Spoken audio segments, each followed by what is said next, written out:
guys, welcome to my very first video. So today we're making this homemade granola. The full recipe is in the description box. So in my large bowl, guys, I've got my rolled oats and I'm adding in some cinnamon, some of my mixed nuts.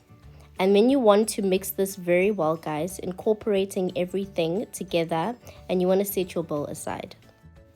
Using a microwave safe jug, I'm adding in my butter, some coconut oil, oops, I spilled some over, some honey, as well as some peanut butter, placing this in the microwave till melted. Once fully melted, I'm adding it back into the oats and nut mixture. I've added some pumpkin seeds off camera that I forgot to add in the first step, but you're basically going to continue mixing your wet and dry ingredients. In a lightly greased oven pan, you're going to transfer your granola mixture, ensuring that you spread the mixture well throughout the oven pan. Then in a preheated oven, bake for 25 to 30 minutes at 180 degrees Celsius, checking and turning the granola every 15 minutes till golden brown.